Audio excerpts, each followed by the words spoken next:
skillful with. This is the code for our ad. See, it's compact, it's... Hai cyber people, pasti kalian sering banget ngeliat adegan hacking di film yang menampilkan gimana hacker bisa keretas akun kalian dengan sangat cepat. Ngebobol sistem dalam hitungan detik sampai munculin visual yang kelihatannya rumit tapi keren. Tapi emangnya secepat dan sekeren itu? Is that real? Oke, di video ini pertanyaan kalian itu bakal kejawab karena kita bakal bandingin beberapa adegan hacking di film dan seberapa realistis mereka dari apa yang sebenarnya terjadi di dunia nyata. Sebelumnya kenalin, nama gue Diva dan konten di video ini adalah hasil kolaborasi bersama Women in Tech Security yang merupakan organisasi komunitas di Indonesia yang bertujuan untuk meningkatkan kesadaran keamanan siber melalui gerakan Security for Everyone dan untuk mengempower perempuan-perempuan Indonesia untuk turut serta aktif dalam membangun keamanan siber di Indonesia. Tapi kali ini gue nggak sendirian karena gue ditemenin sama Jiwan. Hai Jiwan. Halo semua, gue Jiwan, representatif dari Women in Tech Security. Di UWT sendiri kita punya 4 program utama sebagai fokus inisiatif dan program-program kita, termasuk seperti Cyber Insecurity, Data Privacy Protection and Security, Open Source Intelligence, dan Cyber Security Career. Kita juga mau ngucapin terima kasih banyak untuk kontribusi knowledge dan insight dari teman-teman members WTS yang merupakan professionals yang bekerja di beberapa domain cybersecurity. Ada yang di ethical hacking, ada yang di security operation center, ada yang digital forensic, cyber threat intelligence, dan juga governance, risk, and compliance. Oh iya, ada kabar baik nih. Di sekitar bulan April, Mei, dan Juni, kita akan ada mentoring program buat kalian yang ingin belajar lebih dalam tentang cyber dan information security. Selain itu, Women in Tech Security juga bakal buka rekrutmen kepengurusan untuk periode 2025 sampai 2026. Ini kesempatan buat kalian yang ingin terlibat langsung dalam proyek dan event yang berkontribusi pada pertumbuhan industri cybersecurity. Rekrutmen ini juga terbuka untuk semua, baik perempuan maupun laki-laki. Jadi jangan lupa untuk follow Instagram kita, WTS, Women in Tech Security. Jadi join channel kita dan cek website Women in Tech Security untuk info lebih lanjut tentang event, program, dan juga peluang kontribusi lainnya. So Alright, let's get started. You asked him to change his password?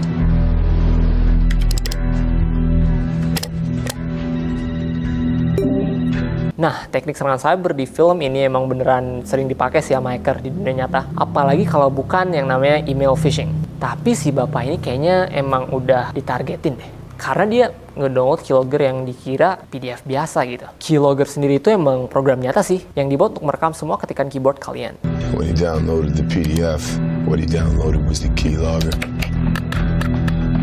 Dan ini nih POV dari si cowok dan cewek yang ngirim keylogger itu. Mereka bakal bisa ngelihat apapun tombol yang kalian ketik, termasuk password dan ketikan bapak ini. Tapi passwordnya tadi itu lumayan panjang dan kompleks sih, buat orang yang nggak bisa bedain mana PDF beneran dan mana yang executable file.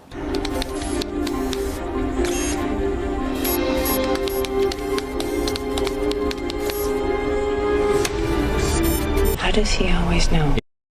Ini cukup realistis sih. Jadi di scene-nya ini, ceweknya ini pakai Nmap, yang mana itu adalah program komputer yang beneran ada di dunia nyata buat scanning dan mapping jaringan, dan memang sering dipakai sama hacker beneran. Terus dia juga pakai sesuatu yang disebut SSH Nuke. Nah, SSH sendiri itu adalah singkatan dari Secure Shell, dan di film ini SSH Nuke itu ceritanya adalah program komputer yang dia pakai buat ngebobol layanan SSH dengan manfaatin kerentanan tertentu. Tapi, apakah SSH Nuke itu real? Sayangnya tidak. Itu cuma nama fiksi yang dibuat untuk film ini. Tapi untuk kerentanan yang coba dia exploit, yaitu SSH version 1 CRC32, itu emang beneran ada di dunia nyata, guys. Yang lucunya juga, kerentanan ini tuh baru ketahuan sebulan sebelum filmnya ini mulai syuting. Jadi pas mereka masih pre-production, ada orang yang nemuin kerentanan ini, dan itu langsung dimasukin ke skrip mereka. Di sini satu hal yang agak kurang realistis adalah bagian reset passwordnya. Kalau exploitnya itu emang berhasil, dia otomatis dapat akses admin atau root. Jadi nggak perlu tuh repot-repot buat reset password segala. Plus nggak mungkin dia ngetik secepat itu pakai sarung tangan tanpa typo. Realitanya nggak ada tuh hacker yang ngetik kayak gitu, kecuali buat konten. The ads are redirecting site users to what could be a fictitious pharmacy. Looks like a normal ad, right? And this is the code for the ad, but there's actually 2 codes written right on top of each other. Nah, sebagian konsep di scene ini cukup akurat ya. Ngeretas server web, terus ngubah kodenya biar pengunjung atau user yang ke web itu kena serangan, itu sih nyata. Clickbaiting scheme. Right. Accurate. The fake ad is masking the legitimate ad. If codes being layered on top of each other, It could be a coincidence. Peekaboo. No. Dari percakapannya sih gue asumsinya ini mirip sama konsep serangan malvertising ya, atau enggak clickjacking. Tapi tampilan kode yang ditumpuk-tumpuk tadi itu di filmnya itu kurang realistis sih. Kalau kalian lihat source code-nya, ya bakal kelihatan semua gitu. Nggak ada tuh layer-layer yang numpuk-numpuk kayak visual di film tadi. There's over 1,000 of them. Hack 'em all. Wow, ini menarik sih, karena FYI, peretasan ini tuh sebenarnya berdasarkan kejadian nyata yang pernah didemonstrasikan sekitar setahun sebelum film ini rilis. Jadi di tahun 2015, ada dua cybersecurity researcher yang namanya Charlie Miller dan Chris Valasek yang berhasil ngehack Jeep Cherokee 2014 dari jarak jauh cuma lewat sistem entertainment-nya. Nah, asal kalian tahu juga, baru-baru ini ada sekelompok peneliti keamanan yang nemuin banyak celah keamanan di 16 produsen mobil sekaligus. Mereka berhasil mengeksploitasi sistem telematika, API kendaraan, dan infrastruktur otomatis dari beberapa penyedia layanan pihak ketiga yang dipakai beberapa brand, termasuk BMW, Ferrari, Honda, Mercedes-Benz, Nissan, Porsche, dan Toyota. Nah, celah ini memungkinkan hacker buat mengakses fitur kendaraan seperti mengunci, membuka pintu, bahkan menyalakan dan mematikan mesin hanya dengan Vehicle Identification Number atau nomor kendaraan. Dan lebih parahnya lagi, dalam risetnya ini ada kemungkinan buat eksploitasi pengambil alihan kendaraan dalam jumlah besar melalui kelemahan di layanan Spirion. Yang mana itu layanan pihak ketiga yang digunakan lebih dari 15 juta kendaraan termasuk mobil polisi dan ambulans. Tapi tetap aja ada batasan antara film dan dunia nyata ini. Film seperti ini itu terlalu membesar-besarkan kemampuan hacker di dunia nyata. Ya, meskipun ada kemungkinan bahwa hacker bisa mengakses sistem kendaraan dari jarak jauh, mereka nggak bisa tuh secara instan mengontrol ratusan mobil sekaligus kayak di film. Apalagi mengkoordinasikan pergerakan mobil dalam satu kota dengan sekali klik di tablet. Buat ngelakuin itu, mereka tetap butuh akses ke sensor real time, data dari satelit, dan infrastruktur yang lebih kompleks daripada yang ditunjukin di film. Are you getting this? I think they're hacking the network again. They are planting a virus. No way. This is a direct match to the signal in Qatar. Nah, hampir semua visual di sini nih udah jelas nggak realistis nih. Mereka kelihatan kayak lagi ngedengerin suara hacking gitu. Yang mana kita semua tahu itu bukan cara hacking beneran. Apalagi buat ngebobol sistem komputer. Tapi di dunia nyata, memang ada teknik analisis suara yang dipakai dalam intelligence dan audio forensics buat investigasi. Misalnya buat ngelacak sumber suara atau mengidentifikasi manipulasi sinyal. Hacking sendiri juga nggak bakal kedengaran kayak sinyal radio atau suara biasa sih. Tapi tentu ada kasus-kasus yang dimana sinyal radio bisa dimanfaatin untuk ngehack. Misalnya nyadap sinyal yang nggak aman atau ngemanipulasi sistem yang masih pakai kontrol berbasis radio. Contohnya nih ada di Dallas, USA, tahun 2017, ada hacker yang berhasil nge-spoof sinyal radio buat nyerang sistem sirene darurat kota. Selain itu dikontrol pakai frekuensi radio oleh otoritas resmi, tapi si hacker berhasil ngakalin si sinyalnya seolah-olah perintah itu datang dari sumber yang sah. Hasilnya 156 sirene berbunyi tanpa henti di tengah malam dan bikin satu kota panik. Menariknya, baru-baru ini ada teknik yang beneran mirip sama scene macam ini sih. Tim dari Ben Gurion University of the Negev, Israel, berhasil ngehack komputer air-gapped, alias komputer yang sama sekali nggak terhubung ke internet dengan cara manipulasi RAM-nya biar mengeluarkan sinyal radio lemah. Teknik ini disebut Rambo, RAM Base Originated. Sinyal ini bisa ditangkap dari jarak tertentu dan di-decode buat nyuri data kayak password, ketikan keyboard, bahkan gambar kecil. Yang lucunya nih, data yang berhasil dicuri dari eksperimen mereka adalah foto Optimus Prime. Jadi walaupun film ini lebay banget soal hacking, konsep mendengar sinyal buat nge-eksploitasi sistem itu bukan murni fiksi sih. Ada teknik beneran yang bisa memanfaatkan sinyal elektromagnetik atau radio buat serangan cyber. Meskipun tentu nggak seinstan kayak yang ditunjukkan di sini, tapi kejadian ini juga bukti kalau sistem berbasis radio punya celah keamanan yang bisa dieksploitasi kalau nggak dijaga dengan baik. Kalian bisa baca kasus lengkapnya ya di sini dan jurnalnya di sini nih.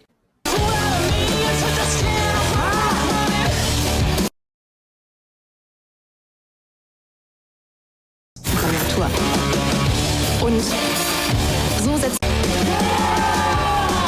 Di sini nih mereka nunjukin lagi Nmap, yang mana as you know guys, Nmap itu adalah tools yang biasa digunakan hacker beneran buat scanning dan mapping jaringan dan buat nyari port yang kebuka juga. Port itu simpelnya kayak pintu buat komunikasi di jaringan. Jadi kalau ada yang kebuka, bisa jadi celah buat hacker untuk masuk dan mengeksploitasi sistem. Mereka juga ada nunjukin soal backdoor, yang mana itu adalah celah yang dibuat sama hacker dan gak kelihatan sama orang awam. Nah, lewat backdoor ini, hacker bisa terus akses sistem tanpa sepengetahuan orang yang lagi ngegunain sistem itu. Dan ini seringkali berasal dari eksploitasi kerentanan keamanan atau vulnerability di sistem tersebut.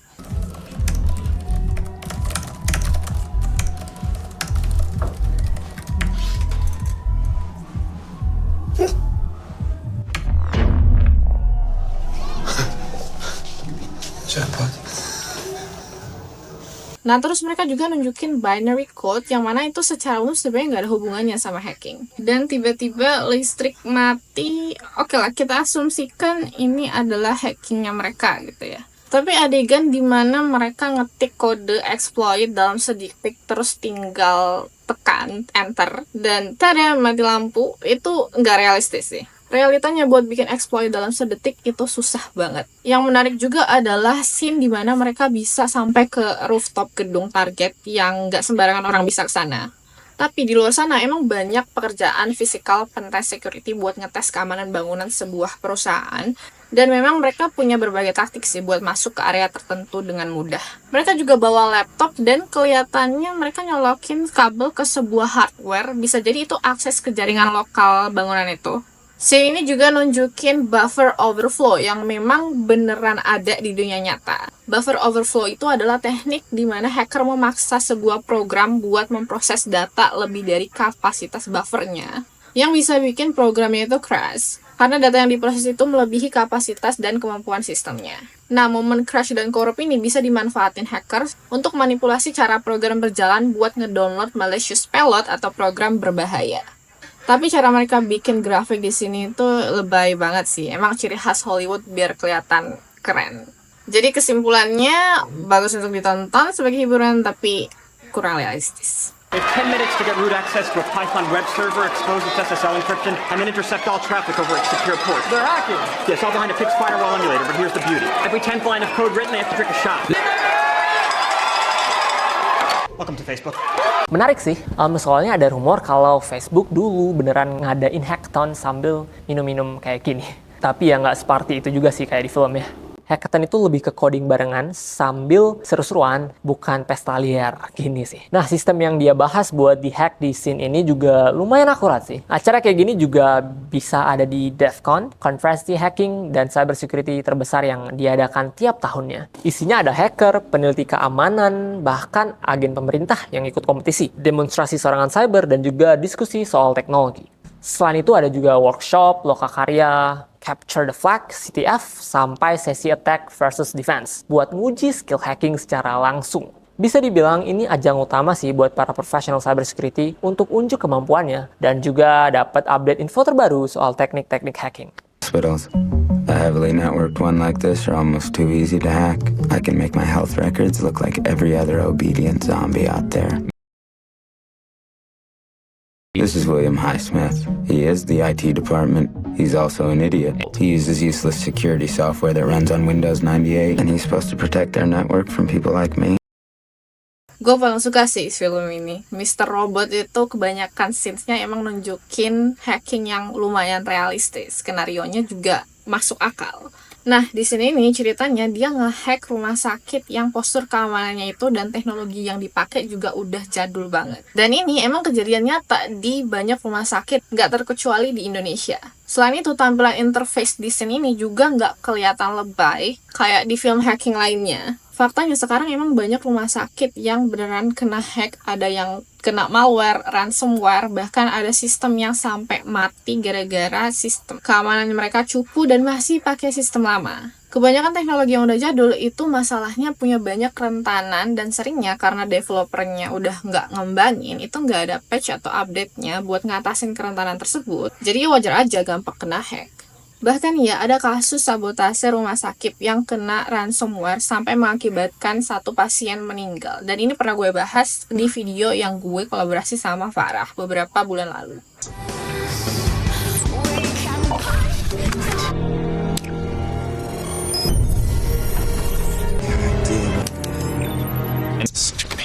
Di scene ini sebenarnya mereka nggak nunjukin proses hacking beneran sih, tapi lebih ke ngejalanin virus. Dan buat bisa ngejalanin atau nge-upload virus ke sistem target, kalian tuh udah harus punya akses ke sana dulu sih. Simpelnya, kalian tuh harus nemu celah keamanan dulu yang bisa dieksploitasi buat masuk. Baru deh bisa ngejalanin virusnya. Jadi nggak segampang asal klik dan langsung nyerang kayak di film gini sih. Dan lagi-lagi interface-nya di sini.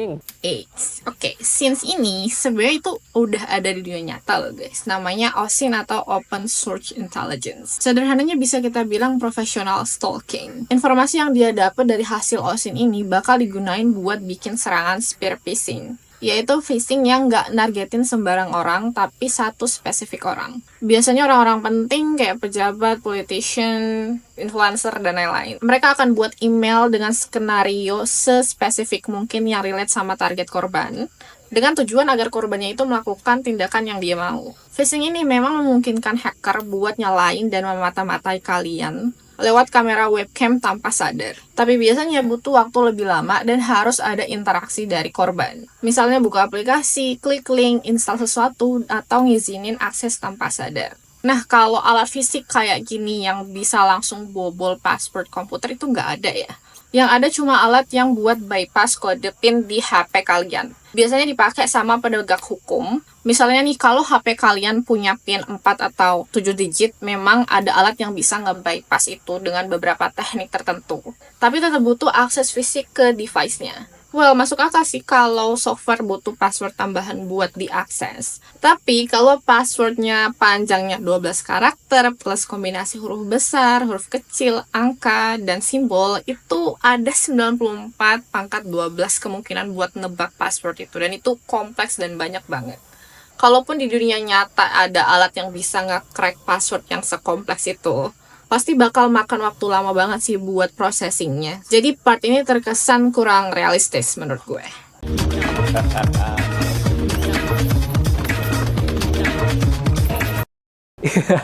Ini lucu sih. Si orangnya ngetik cepet banget deh. Tapi kalau diperhatikan, tangannya cuma main di satu bagian keyboard doang. Ya emang sih biar kelihatan dramatis, tapi coba lihat screen-nya. Di situ ada tulisan Worm Generator Tool. Nah, Worm itu emang jenis malware yang bisa nyebar sendiri tanpa perlu interaksi dari penggunanya sih. Biasanya Worm ini mengeksploitasi celah keamanan di jaringan atau sistem untuk menyebar ke perangkat lain secara otomatis. Dan di sini nih mereka udah nunjukin soal Worm Generator Tool yang sebenarnya nggak sepenuhnya fiksi sih. Ada beberapa tool yang memang pernah dibuat untuk menghasilkan worm, misalnya VBS, Worm Generator, atau VBSWG, yang dulu dipakai untuk membuat Anna Kournikova Worm tahun 2001. Jadi di dunia nyata, Worm itu nggak selalu di-coding manual dari nol. Bisa jadi ada tool yang membantu pembuatannya. Tapi tentu ini tetap memerlukan skill teknis untuk mastiin Worm itu bisa jalan efektif dan lolos dari sistem keamanan. Nah, gue juga sering sih ngeliat film hacking yang tampilan UI-nya 3D keren kayak gini. Padahal aslinya hacking itu lebih sering dilakukan lewat terminal atau command line. Itu cara paling efisien buat baca data, ngejalanin exploit, atau scanning system. Jadi ya sini nih mostly kurang realistis sih. No way. I'm getting hacked. Oh, Portsky? It's moving too fast. Losing our connection to the Infos database. Sever it. I can't. What is that, video game? No, Tony, we're getting hacked. I've never seen code like this. Gak tau lagi sih mau ngomong apa. Ini lebay banget. Skip. Tapi BTW, ada istilah intrusion detection. Ini beneran ada loh guys di cybersecurity. Intrusion detection system atau IDS itu sistem yang tugasnya buat ngedeteksi aktivitas mencurigakan atau serangan di jaringan. Itu toolsnya anak Security Operation Center. Tapi tetap aja, IDS di dunia nyata itu nggak modelan pop-up dramatis kayak gitu. Yang tiba-tiba layar jadi merah, bunyi alarm, terus muncul notif you are being hacked. No. Interface yang lebih realistis dari IDS itu berbentuk log event yang ditampilkan dalam bentuk teks atau dashboard dengan data yang bisa dianalisis. Jadi kalau ada ancaman yang kedeteksi, sistem bakal kasih alert ke tim SOC buat dianalisis. Tapi tetap alertnya nggak sedramatis kayak yang di film ini. Hello, my co-friend. Hello? Huh, suck it, Jian Yang. You attack and destroy my refrigerator? Anna, you misspelled my name. I was able to brute force the backdoor password to that Chrome piece of shit in under 12 hours. But I added a little visual flair. Smart fridge atau kulkas pintar itu termasuk IoT atau Internet of Things. Mereka biasanya jalanin sistem operasi berbasis Linux atau Android yang udah di-custom supaya lebih ringan. Dan asal kalian tahu, perangkat IoT itu umumnya gampang diretas karena keamanan yang lemah, jarang diperbarui, enkripsinya kurang, dan sering terhubung ke internet. Banyak juga yang masih pakai credential atau password yang default, lalu punya celah keamanan dan API-nya nggak aman.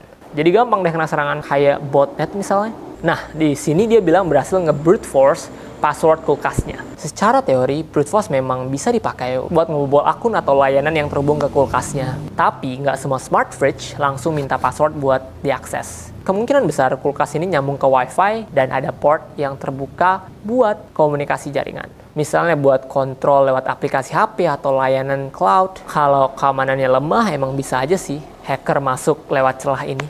Tapi yang agak aneh dari dialognya tadi adalah dia bilang brute force the backdoor password. Padahal backdoor itu seharusnya nggak perlu di brute force lagi loh. Kalau sebuah sistem punya backdoor, itu biasanya memungkinkan akses langsung tanpa harus tebak password. Jadi kalau dia sampai harus brute force lagi, berarti itu kan backdoor murni. Bisa jadi itu hidden admin account atau hard-coded password dari pabriknya. Dude, that's ill, man. It's incomplete. It's taking forever and a day to figure out. Make some coffee. Tag, you're in.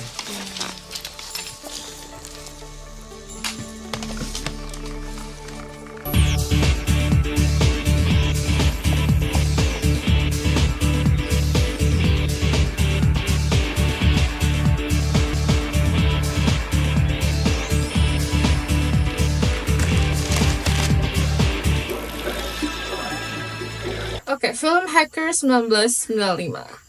Kalau dilihat dari scenes-nya, di kiri ada kode heksadesimal, dan di kanan ada karakter ASCII yang nunjukin transaksi keuangan di sistem komputer.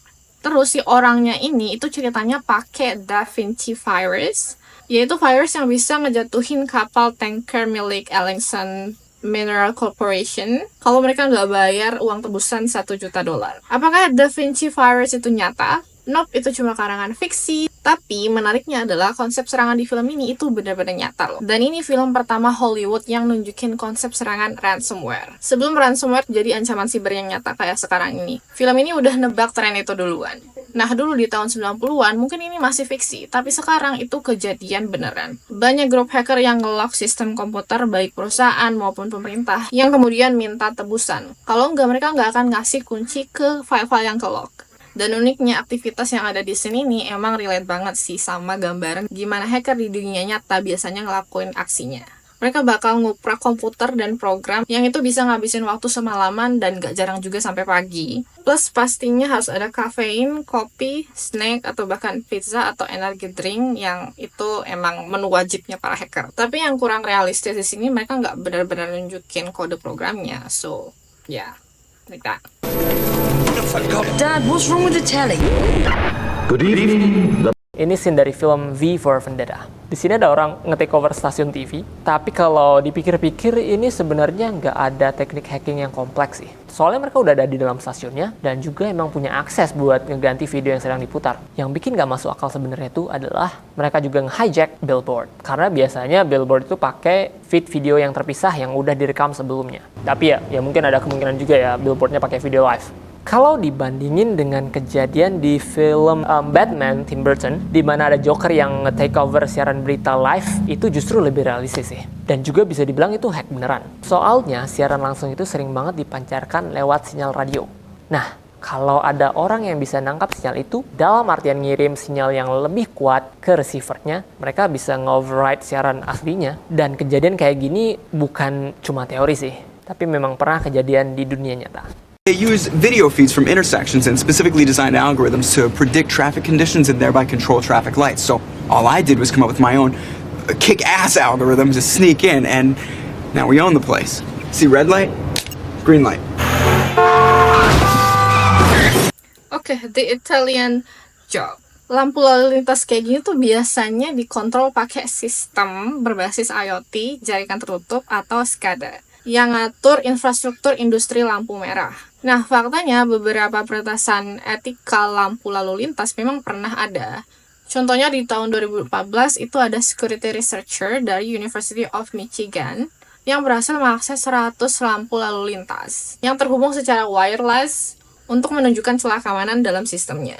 Nah, dalam skenario tertentu, celah ini tuh bisa dimanfaatkan juga buat mengacaukan lalu lintas seperti yang ada di film ini.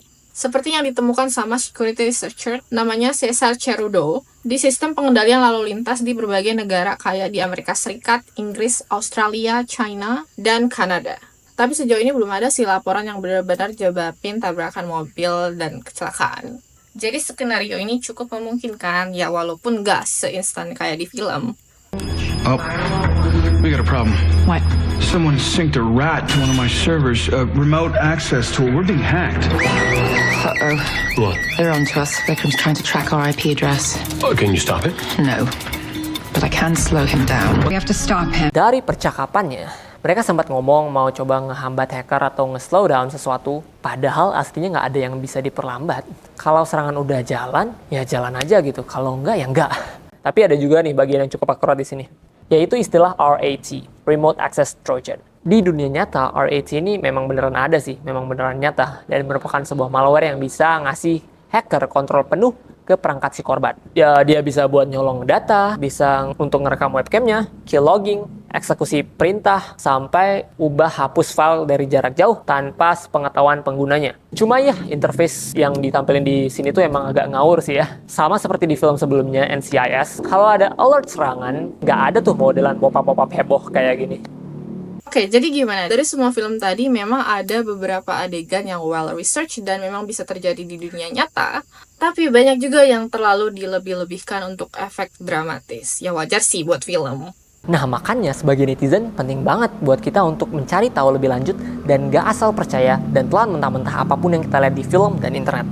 Kalau konten ini bermanfaat, jangan lupa share ke teman dan keluarga kalian. Thanks for watching and see you next time.